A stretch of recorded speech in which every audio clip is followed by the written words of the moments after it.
take a step back and think about the goals for a city like Santa Cruz and our values, and what is the best way to achieve them.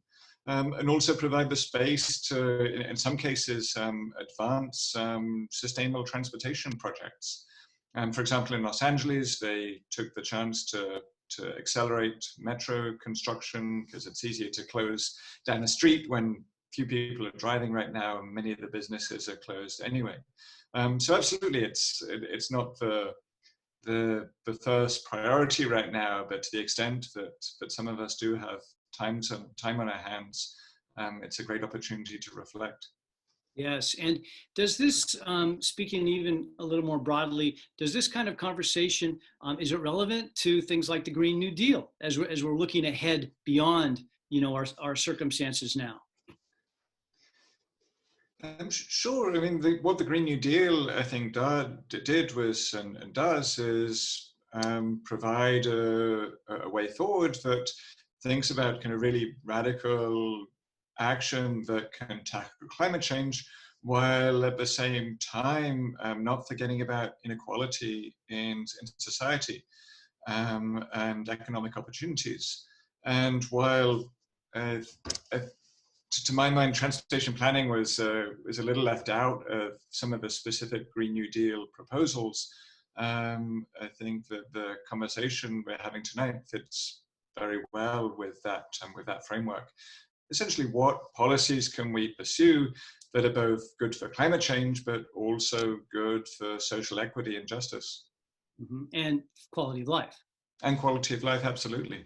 Yeah, and we'll talk a little bit about that a bit more tonight when we talk about walkability in the city and parking solutions, as well as affordable housing. So let's pivot back a little bit to your strengths and some of your interests in transportation. And what do you see, Adam, in transportation and parking planning across the United States right now? What are the current thoughts about these kinds of things? So I think one of the biggest trends, certainly during my career, has been a move away from the assumption that everyone will drive for every trip.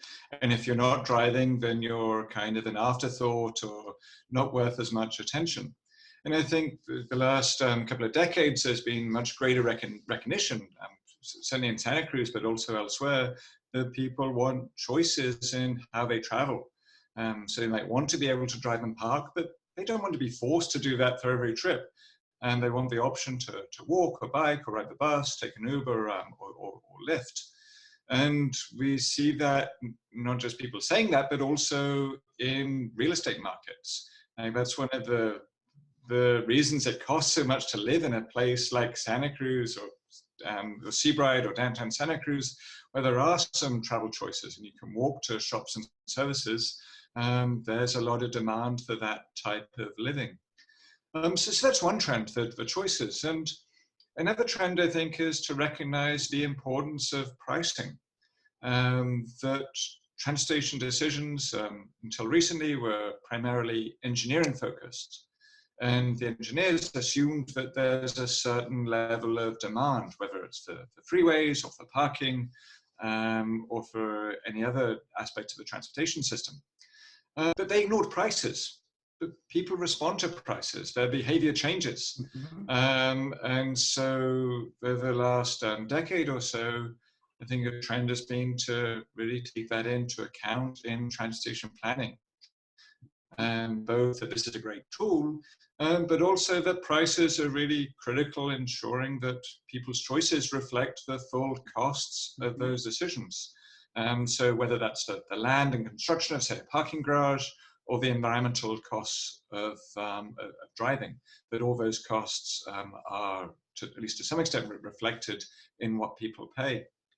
And then there's emerging trends. I think the advent of autonomous vehicles is going to shake things up quite a lot. I mean, we don't know exactly when, we don't know exactly in what form, but I think we need to ensure that long-term transportation decisions are really robust, that they work in right now, but they also work in a future where autonomous vehicles are widespread. And so I just to paraphrase a bit, you see, three distinct trends, one allowing for more choice with consumers who want to take Uber or want to take different modes of transportation. Another is pricing. Can you talk a bit about how pricing works into this? Nothing is free, I guess. What do you mean by the parking pricing? Well, nothing is free, so that's part of it, but also it's a great way to shape people's behavior. Essentially, if you want more of a behavior, then you subsidize it and people respond. If you want less of some behavior, then increase the prices. And so we see that that even in modest parking charges affect people's decisions. Certainly, they don't all take the bus, but but some of them might carpool, some of them might walk or bike or telecommute, and also with public transit. And I think it's still too early to see some of the results from the downtown free transit pass program for the downtown employees, but that sort of program is great, and particularly if there's capacity on the transit system, as there is on many routes in Santa Cruz, then to get more people filling those empty seats.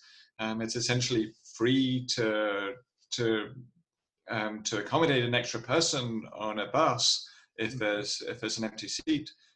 So why charge someone $2 for that privilege? Mm-hmm. And so you're referring to the Eco Pass that is now awarded to all downtown employees. Could you talk a bit about that? Sure. So as you said, this is a program that's for downtown employees where essentially is that they get a free transit pass, and recognizing that the revenue from kind of people's fares is a small fraction of operating the system, and that there's excess capacity on many routes. And so it makes sense to make those seats available to people for free, particularly where that's reducing parking demand. And so there's a long history of these types of pass programs. When UC Santa Cruz has there's a program that the students vote every 10 years or so to tax themselves to pay for free transit passes. There's also kind of a reduced price pass for UCSC employees, but other cities have this more generally for workers as well, or even residents in new apartment buildings. Okay. And one of the interesting things that's happening in the South Bay right now, and you might not think of kind of San Jose as the transit capital of the US, but they're building new apartment buildings and condos where the price of a transit pass is factored into the rent or sales price. So if you live in that building, you get a pass for free, and that allows the developer to build with less parking because they know there'll be less demand. That sounds radical, but it makes so much sense. And it just seems like such a good idea. And of course, offering a pass like that not only, affects parking, but also congestion. Right. So there's lots of reasons to. I don't think reducing traffic is not necessarily an end in itself, but certainly stopping subsidizing driving is like stopping subsidizing people to generate more greenhouse gases and take trips that if the prices are to the cost, say, no, I'm going to walk or I'm going to take the bus instead. That's certainly a worthy goal. And I think what these programs do is kind of somewhat level the playing field and adjust the balance. Again, the cost of like adding a rider in most transit systems is close to zero. There's lots of capacity and we want a basic level of service regardless. Driving is subsidized based on, or certainly below the full cost of burning fossil fuels. And a city like Santa Cruz can't do much of the price of gas, but it can do is affect the price of parking and also the price of the alternatives to motivate people, incentivize people to take transit or different modes. Yeah, people are pretty rational. Like they they take what's the fastest and cheapest option. And I mean, I do this myself. Like I drive downtown because, okay, it's going to cost me $1 to park, and I don't want to bike back up the hill. But like anyone else, I respond to prices. I'm more likely to drive if it's free to park or if it's really Sure. cheap to park. But in lieu of that, you might hop on a jump bike. Absolutely. And it's something that I factor in sometimes. It's like I see a jump bike and I think this jump bike is actually going to cost me a lot more to get to downtown and back than it would be to drive and park. Right. That's not as parking is inherently cheaper than providing a bike share service. It's just a reflection that the parking system has such large subsidies attached to it. Yes. And so you mentioned transit and how we can incentivize people to take transit, which, like you say, is just an additional seat. It's free, it's there. And yet, how will the pandemic, affect people's perception of transit? Obviously, we need more dense development. We can't keep moving out and building highways and really getting more sprawl. But I've heard some folks talk, transit suffer in the wake of this pandemic. What are your thoughts about that? Transit is already suffering. Yes. It's certainly in terms of both the ridership and the financial position of transit agencies, and more importantly, some of the human cost. The UC Santa Cruz shuttle driver has been one of the casualties of the pandemic, as have transit employees in many other parts of the country, and that's the most kind of immediate tragedy. And it also shows, I think, just what an essential service transit provides. That people aren't riding the bus for fun right now. They're riding the bus because it's the only way they have to get to work. And they're only going to work if they're in one of these essential services. So many of the kind of grocery stores staffed, many of healthcare facilities were staffed if it were not for transit, because these employees have no other reasonable way to right. To and get of to course, work. It is very expensive to own a car and to purchase gas and insurance and maintain it and to park it, etc. So it is a social equity issue, isn't it? Absolutely, yeah. So transit certainly has an environmental role, but it also has a role in the allowing access to opportunities for a whole range of people who can't afford or are not able to drive a car for many reasons, whether that's through age, the Sure. young, and the elderly, and the lower income, Right. people who don't have driver's licenses for one reason or another. Yes. I mean, in terms of the bigger picture of transit, I think it's like many things after the pandemic. It's really, we're kind of in the middle of it right now, and it's too soon to really understand the long-term impacts. Mm-hmm. I don't know how long it will be before people start to be comfortable riding the bus again, just as I don't know how long it'll be before people are comfortable going to sports games again, or bars and restaurants.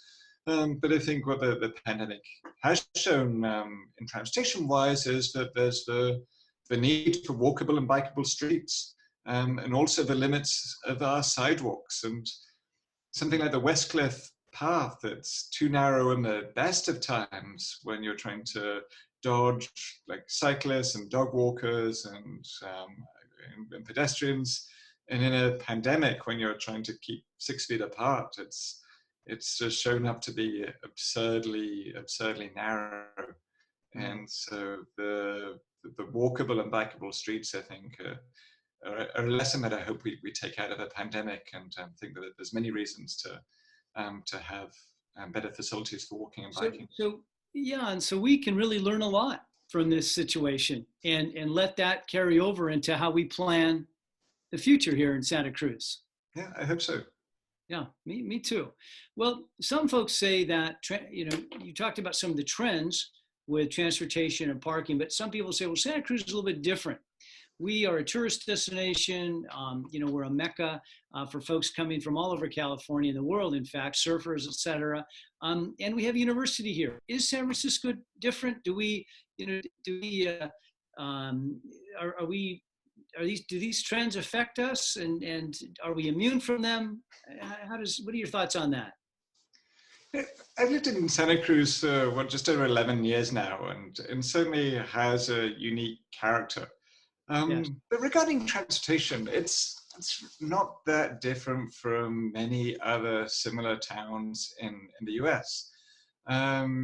Certainly has a large tourist industry. It's a university town. It has a kind of environmentally progressive population, but people still respond to prices. Like people in Santa Cruz, whether they're kind of climate denialists or whether they're environmentalists, they still make their decisions by and large based on the price and the speed of different alternatives. And so people respond to prices in Santa Cruz just as they do in Boulder, Colorado, or New York City, or London, or Delhi. And people also respond here to the quality of alternatives. And I think we've seen that some of the efforts of the city have really paid off. Like there's a kind of mini biking boom with the jump bikes, and looking forward to the new protected bike lane on Wall Street, which is under construction right now. People in Santa Cruz, we might like to think we're different, but deep down we're pretty much the same as anyone people, else. Their behavior changes when prices change and alternatives are offered. Exactly. So let's talk a bit more specifically now on about parking in Santa Cruz. And I know that recently you spoke to the City Council in March 2019, and you shared, actually you had two different presentations. Patrick Siegman, formerly of Nygaard, Nelson Nygaard, spoke, and then you spoke. And I want to ask about one of the observations that Patrick made, and that was the trend in parking in Santa Cruz. And that he said that the trend in parking is actually decreasing. There's fewer people parking now than there were 10 years ago. And I find that hard to believe, because there's a perception that, gosh, there's not enough parking. So I want to just share that slide that he showed, if you'd be patient for a moment. And I'll get that right here. Let's see, here it is, and I will play that. So can you talk a little bit about this slide and why you think this is happening in Santa Cruz? I mean, it goes against my intuition. We're 10 years down the road, the recession is gone, or at least we've kind of come out of that a little bit, and yet still this graph shows that the peak from 2008 now is lower. The peak of 2008, now we're 700 spaces less in demand. Can you speak to that? Why is that happening? So I think some of this trend, so it's at most it's a pretty steady trend, and it's more likely that there's been a slight decline over the last 15 years.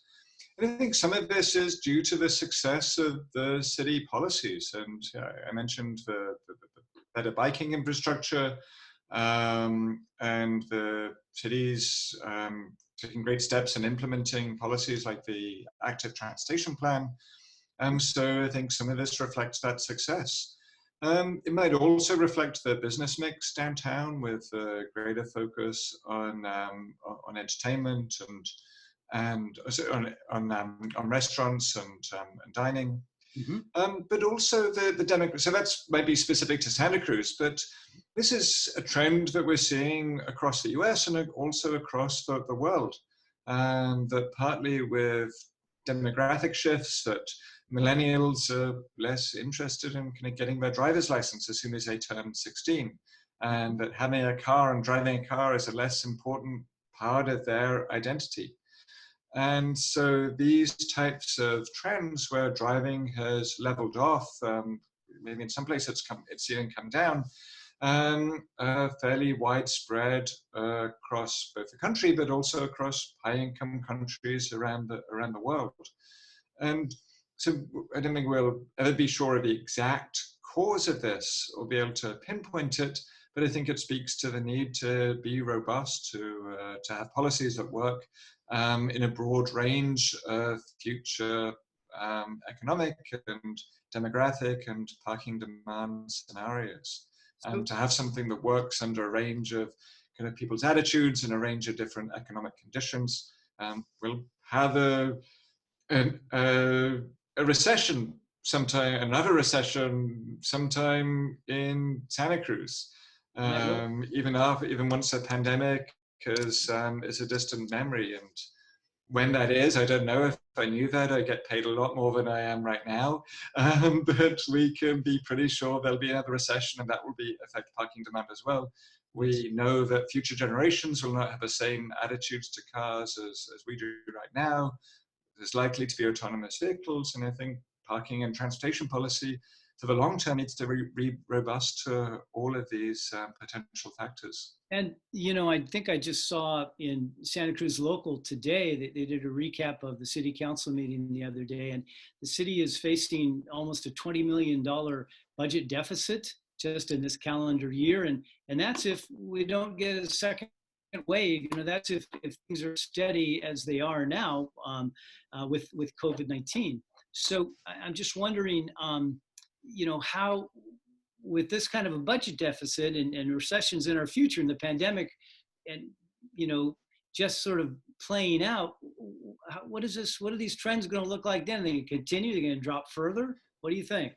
I don't know. I don't think anyone knows right now about how how quickly the economy is going to recover, and how well, say, concert venues and music venues and restaurants, which are part of the kind of lifeblood of downtown, going to get back on course.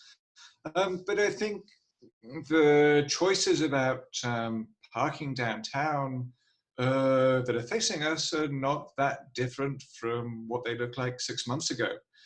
Even if the city is facing a serious budget crisis versus being in relatively good financial shape, we still should be comparing the cost of, say, a parking garage to the alternatives, and think about what is the cheapest way to get people downtown, and what is the way that's most in line with the city's broader goals, whether that's environmental or economic or social.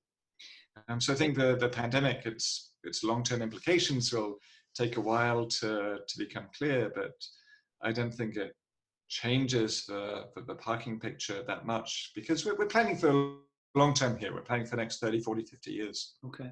One of the participants in the Zoom meeting has asked a question which relates to what you're talking about.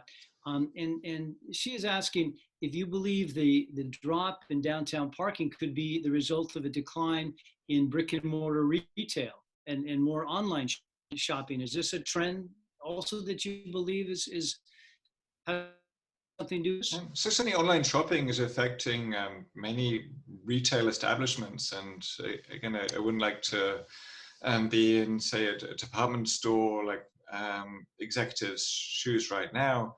But I think, and so that could be part of it, the transition of downtown from retailing towards more of the restaurant and entertainment destination, and that affects parking in different ways. Perhaps people are more able to carpool.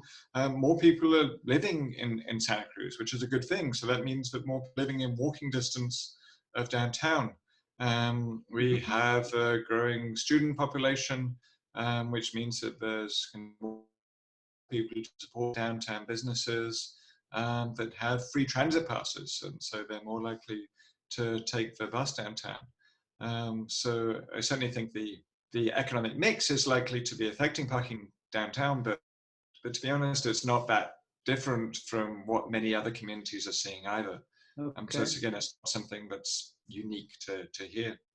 Okay, thank you for that explanation. I want to talk now a little bit more about forecasting parking for downtown, because we know you've talked about the trends of, perhaps more mode usage.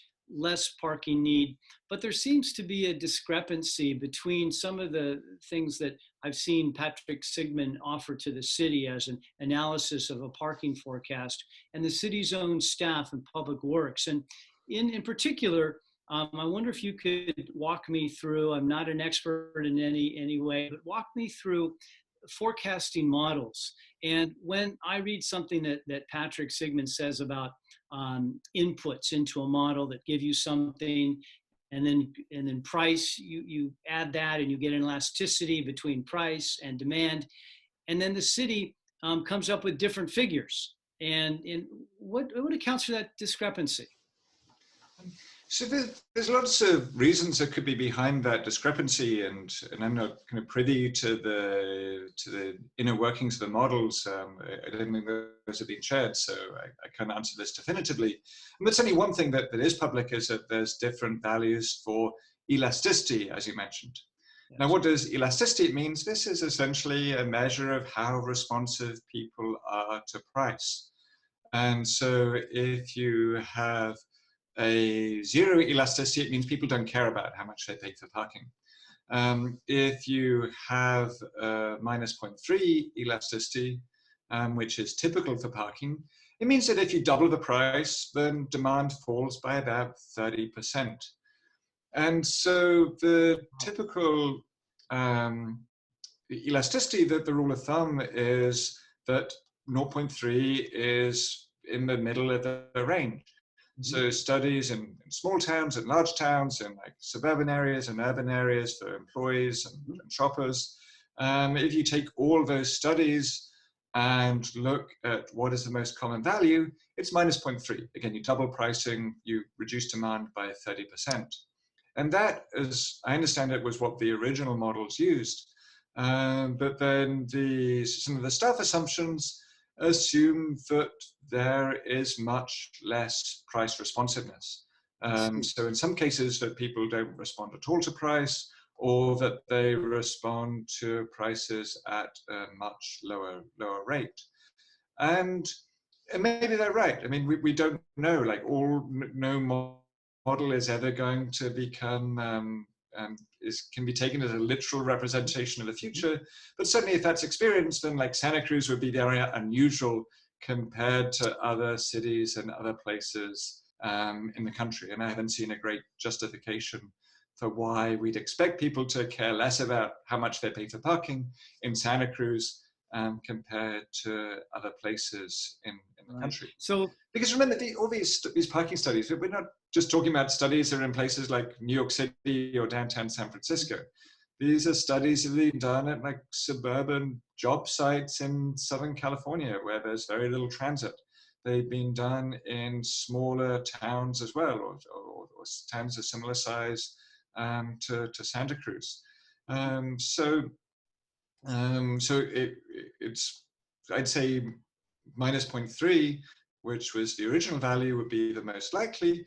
Sure, it could be minus 0.1, but it could be much larger as well. It could be minus 0.5. And I think the key for planning is to take decisions which are robust in a wide range of these future scenarios. Because again, like if anyone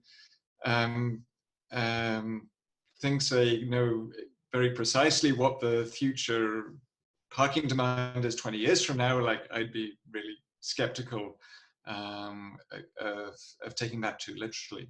But generally speaking, but generally speaking, we double the price of parking. So for an hour, it's $1.25 now on Pacific, and it's going to be $2.50 an hour. You're going to decrease parking demand by 30%. That's startling. Yeah, but that's how people behave, right? People are very sensitive to price, and with good reason. Sure. And I mean, I think about this in my own decisions. It's like I think, okay, like if I go downtown, then like, okay, I really don't want to pay. I'm going down for a longer period. I don't want to pay like $3 or $4. Like, okay, I'll get on my bike and deal with like getting sweaty going back up the hill to campus, or maybe I'll take the university bike shuttle or the bus. Right. or if I lived closer, I would probably walk.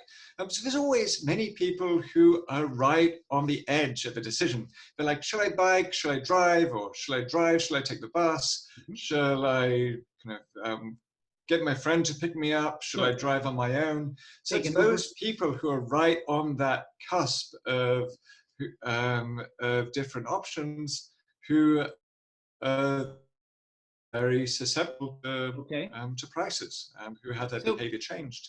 Along with, and the other group that's very susceptible to changes are employees, because these are people who can take longer to kind of plan out alternatives. It's worth their while to research the bus routes. They might have more potential carpool partners, and these are, so for them, it's not just like 50 cents for one day, it's 50 cents every day of every week. And so often we see that employees are some of the most price sensitive groups to change their behavior. One of the participants has asked a question about parking price. How is that going to affect the willingness to come downtown and shop, for example? And is that a concern versus downtown? Yeah.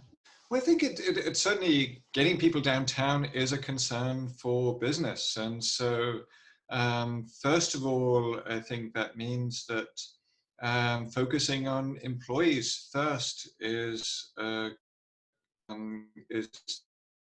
first priority, especially employees who get really deeply subsidized rates right now, that even after the 5-year price increase, will be paying just over $3 a day for parking.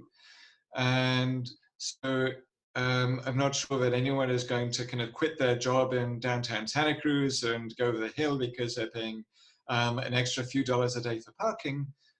So that is certainly the first group to target. But then the second point is that the economic health of downtown Santa Cruz doesn't depend on really cheap parking. It depends on its other qualities. It depends on the kind of vibrancy, the walkability, the mix of businesses. And if we could think that cheap parking is the solution to economic woes, then I think just take a trip to Capitola Mall right now, where there's plenty of parking, it's free, there's lots of it, and they are in really dire financial straits. That people there's many other decisions that or many other factors that go into people's decisions, like where to go out to eat, where to shop, and parking is just one of those. And so focusing on parking or subsidizing parking at the expense of some of the other characteristics that make downtown Santa Cruz a great place to be, I think is missing what makes it very special. Right, it is special. Of course, the farmers market and the antique fair make shopping in downtown Santa Cruz even more special, and being down in Santa Cruz even a more special thing to do. Sigmund also talked about peripheral, parking, pushing people out from the center of downtown to the peripheral parking areas and charging less for that parking. I don't know how often I've been down to Depot Park and it's empty. No one is there. And I know that could be the case for other outlying areas within the parking district. Do you see that as a possibility too, as far as managing pricing? Absolutely. And I think making use of these more peripheral areas is a really smart strategy before building more. And there's plenty of supply right now. It's just that people don't have the incentive to take that extra 5-minute walk. Again, particularly employees.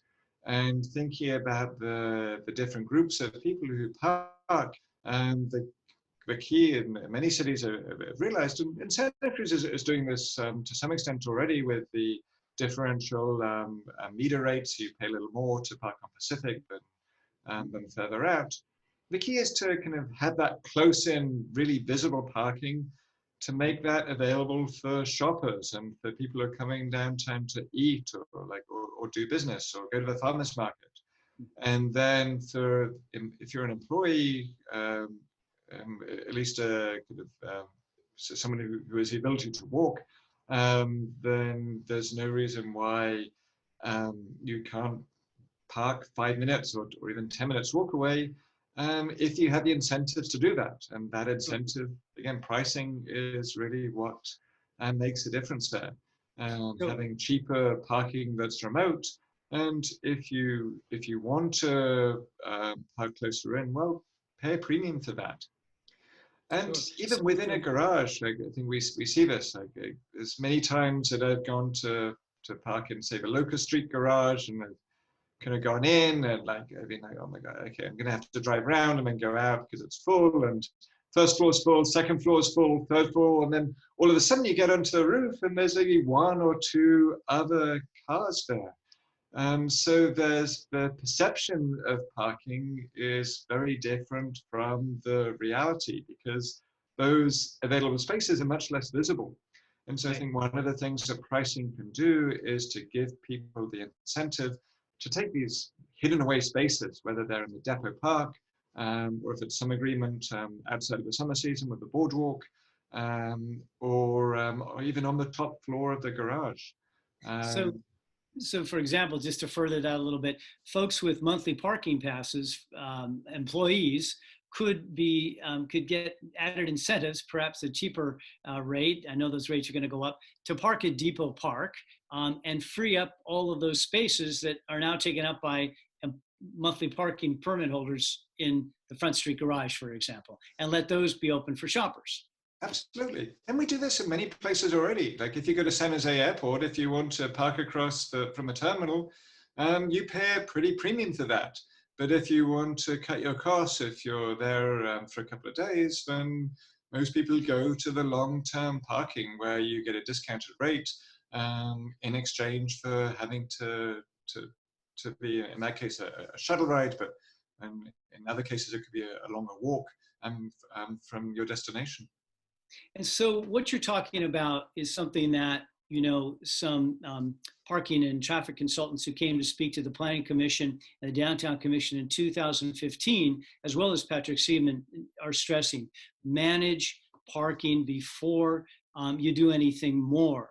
And so, you know, what's that have to say with the plan to construct a 600 car garage on lot 4? How do these things fit together? I think that there's a lot of things that the city can do to manage parking demand and to free up spaces, particularly for shoppers and restaurant goers and other visitors, before building a garage. And the key to that is just recognizing how expensive it is to build new parking. So the last estimates I saw were that the incremental costs of the garage is about $35 million. So if you kind of do the math, then that works out to about $18 per day per new space, depending on the interest rate, depending on the amortization period. So $18 a day per space, which then the city will be giving away after 5-year increases for just over $3 per day for long-term permit holders. So ask yourself, like, is there anything we could do for that difference? We're subsidizing users by nearly $15 a day. Is there anything else we could do for $15 a day per person to reduce demand? Whether that's encouraging them to ride the bus or walk or bike, or encouraging them to park in remotely in Depot Park or the boardwalk, or to carpool. And I think that's really the critical test. It's like, what else could we do to encourage people to leave their cars at home that costs less than $15 a day? And I think there's a huge menu of options that are available to us there. And then in the end, if we exhaust those, then sure, let's build a new parking garage. And now would be a good time to identify a long-term site to have that if that's needed. It doesn't need to be on lot 4, it could be somewhere else in downtown. It doesn't necessarily need to be land that the city owns right now. But essentially, before jumping to pouring concrete at a cost of tens of millions of dollars, what else can we do that's cheaper and can accommodate someone coming to downtown for less money? And many And cities, universities have figured this out. You universities like UCLA, they give you money, or they give you a bike subsidy if you give up your parking permit, and they give you $500, I believe, towards a new bicycle. Many other employers, both private sector and public sector, they have similar incentive schemes to give people incentives not to park. And so with the sums involved, again, $14 a day or $15 a day in subsidy for a new parking space that we're giving to permit holders, there's a lot of alternatives that to be frank, people would be happy about. Like if right. I'm offering the chance of like, hey, like have a cash incentive not to drive or accept a subsidized parking space, maybe I'd go for the cash incentive or the new bicycle or the gift card to a restaurant downtown. I mean, And the opportunities are only limited by people's creativity. right, and the figure you used of $35 million, Adam, that I heard a figure of 87 million over 30 years for a bond. What's the difference there? One is sort of taken over a long period, accounting for the debt on the bond, two of 5%. Can you talk about that a bit? Okay, and possibly, I mean, that they might include the debt. It also depends on how you figure out the incremental cost from the garage, as opposed to the overall cost of the library and developing the site. But so if it's more than 35 million, then the subsidy goes up even more. Right. But 35 million for a new space equates to about $68,000 a space and capital costs. And that's pretty typical of what we've seen recent garage projects come in recent years. And so that affects housing as well. So if we're requiring housing developers to provide a parking space in every new apartment, which we are in most of the city, and that's adding $68,000 to the cost of an apartment or a new condo. And if the city wants to promote affordable housing, and this is a slight detour from your question about the parking garage, but it's very related. It just speaks to the fact that parking is so expensive. And so there's a lot of things, that means that there's a lot of things that are more cost effective and kind of allowing people to travel that don't involve pouring lots of concrete. And we're talking about the cost and what's better use for the money, and of course what's more sustainable. Building concrete parking garages is not sustainable, and it's not environmentally friendly, is it? I mean, the construction of a concrete parking garage must be enormous greenhouse gases, and of course the attraction for driving. Sure, but there's certainly life cycle greenhouse gas impacts anytime you kind of build anything, particularly with concrete. And for driving, to be honest, that tends to be a relatively small part of the overall carbon footprint. Like the most significant emissions are actually people burning fossil fuels in their car, or even the production of batteries and the generation of electricity for battery electric vehicles. And so, yeah, all else being equal, it's best not to pour concrete from an environmental point of view. But I think the bigger issue is subsidizing people and encouraging people, paying people to do something we want less of. And our general plan says we want less of. And many other city policies say that we want less of, which is people driving, especially to congested parts of the city. And I want to talk about walkability and quality of life when we talk about wanting less of driving. But I want to address a couple of questions here that have come in. One is that it's been said that 50% of downtown employees live within 3 miles. Do you know if that's accurate? I have no idea, but it doesn't sound. It sounds reasonable, and 3 miles is a real kind of sweet spot for biking, right? But again, like it's kind of, you might not want to dust off your bike. Sure. If you get parking for $3 or so a day, but if that price goes up, then it gives you the incentive to kind of dust off your bike and maybe take advantage of some of the new protected bike facilities that are great additions to the city's network. So let's talk then a little bit as we close. We have a few minutes left here, about 7 or 8. Let's talk about the quality of life downtown and walkability. And I want to share something with you that I thought was so pertinent that I found just recently. And this was on Climate One, and it was on KQED. Climate One is a climate change program, and it's a wonderful program. And this is what was said. An urban planner said this, and this was June 2019. We know that if you invite more cars, you get more cars. This is architect and urban planner Yana Girl. If you invite and make streets, you get more traffic. And if you make more bicycle lanes, you do it properly, you get more bicycles. And if you invite people to walk more and use public spaces more, you get more life in the city. It's the same mechanism. You get what you invite for. So would you agree with that statement? And how do you think that could affect the vision for downtown Santa Cruz? So absolutely, and young girls coming at it from a more architectural and urban design perspective. I tend to think it more in terms of economics. Like, so if you subsidize more cars, you get more cars. If you provide cheap parking for a quarter of the cost that it costs to build it, you get more cars. Whereas if you make transit cheaper, you get more transit riders.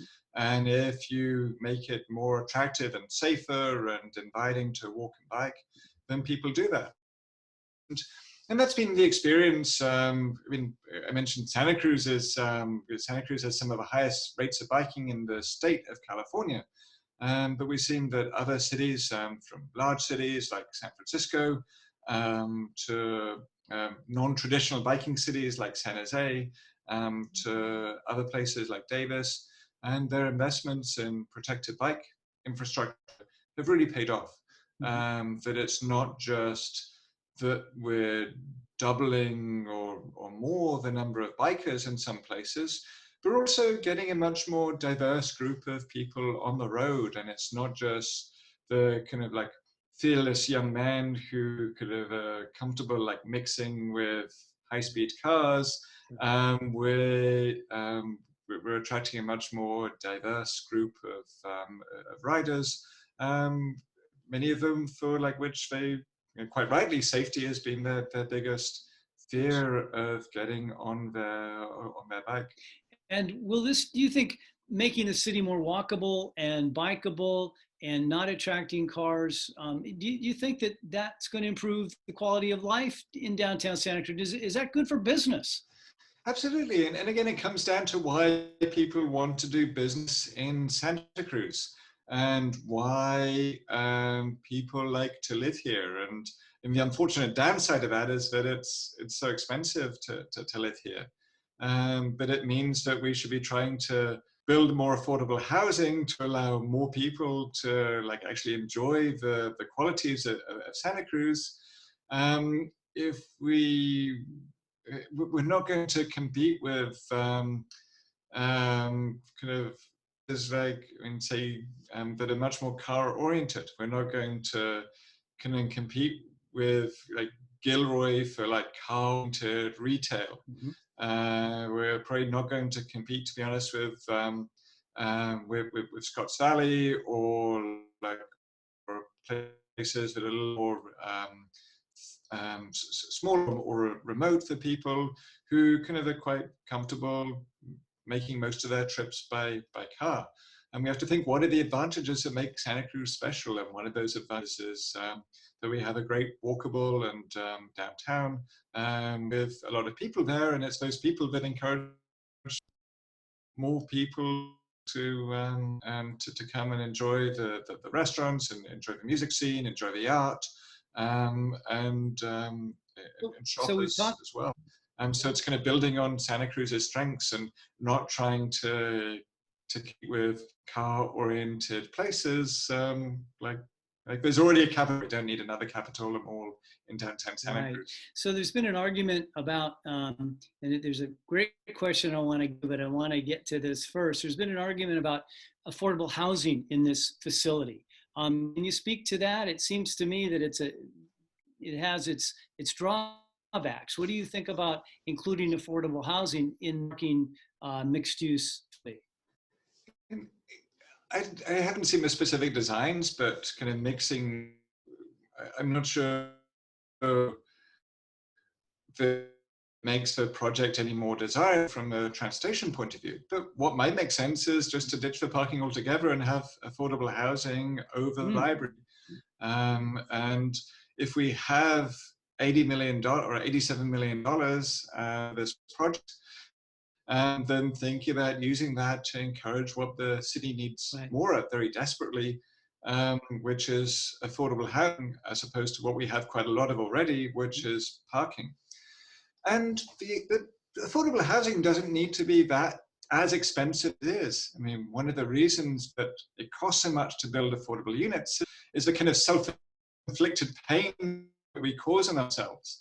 So again, requiring every unit to build a parking space, it's an extra $68,000 or so. Sure. Like that could be abolished at the stroke of the pen by city council through changing the zoning code. So many people already, like I think about a third of renters downtown don't have cars. So why, if people want to have a parking space, they have the rest of the county to choose from. But why not build some more affordable housing for people who prefer not to own a car downtown? And that'll make it a lot cheaper to build as well. And so these types of strategies are ways to improve housing at basically zero cost to the city, just through reducing some of the red tape and the regulations, really getting in our way of providing housing at a price that people can afford. So offer affordable housing, and then folks don't need to pay for a space. They can use what looks like parking now. With the trends decreasing, there is parking available if they do have a car. But they don't need a car, perhaps. I mean, it's a young mobile workforce, and also it's an aging demographic who are and live downtown and enjoy the walkability of downtown without a car. Yeah, exactly. So there's plenty of spare capacity in garages, particularly overnight downtown. The garages are pretty empty. But again, like, it's providing choices for that pretty sizable segment of the population that for a car is not essential, and they prefer to have either a larger apartment or a cheaper apartment and without a parking space. And again, if they want parking, there's the rest of the county to choose from. But if we're going to provide one space for people to exercise that option, it makes sense to do it in the most transit accessible, the most walkable, and the place where it's really feasible, where you can walk to Trader Joe's, you can walk to New Leaf, you can walk to the dentist, you can take the bus to many other destinations. And that place is downtown Santa Cruz. Yes. And if we can do it in one place in the county, it should be in the downtown Santa Cruz. With that, this question, we have a few more minutes, if I can keep you just 4 minutes. Is that okay? Few more sure, minutes yeah, I'm happy to stay on for a little more and we can get to these questions. It's wonderful. Well, here's one that I'd like to ask. So this person writes, with all that being said, it seems to make sense, makes good sense. Why is it that the city of Santa Cruz keeps supporting building more parking spaces? I mean, I can't speak for the city of Santa Cruz, so I don't know the answer to that question, but I can see there's a justifiable concern that, like, the lack of parking, the perceived lack of parking is driving people away. And that's a really legitimate concern. But it doesn't mean that we need to build parking. It means we need to make parking more available, and we need to make sure people know where they can park. And so make available spaces more visible through information systems, but also through the types of pricing programs that we talked about, to encourage people to park in more remote places.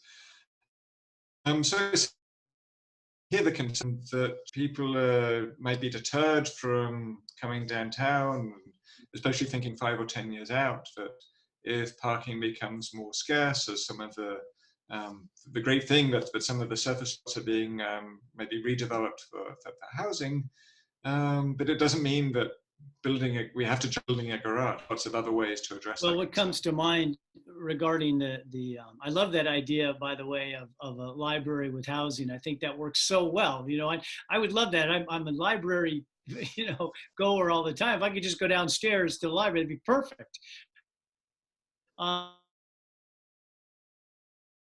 But like, yeah, that's free Wi-Fi. That'd be a sales point for me.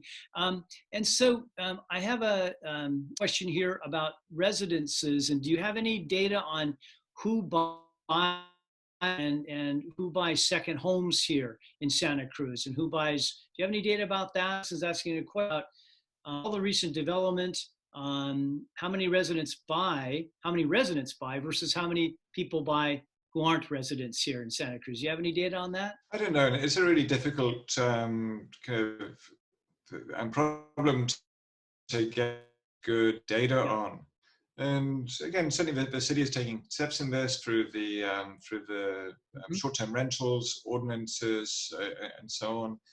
But even that is just scratching at the surface of the issue. But ultimately, I don't think we're ever going to be able to kind of regulate or legislate the fact away that people with money, Santa Cruz is a pretty nice place to come for the weekend. So I think it makes it all the more important to have more housing here, and to the extent that we have more affordable housing, and that's much easier to ensure that people are using it as their primary residence. It doesn't need to be the only type of housing we build, but but certainly providing more below market rate units, it becomes even more of a priority. Yeah, there may be policy ideas out there, and I haven't. It's not an area I've done in research to address the second home issue. The city, you know, is interested in building marketing, but we're talking about a lot of the things why that's probably not such a good idea.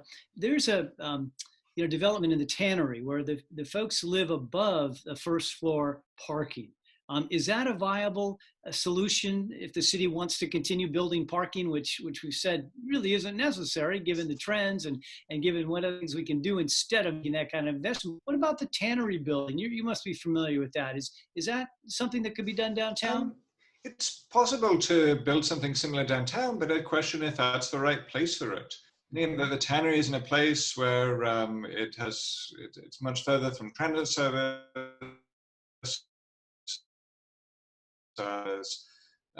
walk to basic services like groceries and medical care and so on. And so the amount of parking we'll need in a place like the Tannery is more a similar catering to a similar demographic in downtown Santa Cruz. So I'd say that if people are willing to pay the full cost of parking, if they're willing to kind of pay an extra $68,000 for a parking space, then okay, maybe. But the first step is to stop forcing people to do that. The first step is to give people a choice. Okay. Prefer to have a parking space or to have a nicer bathroom or all the other kind of million things that you can do with $68,000 that a parking space costs. There's an organization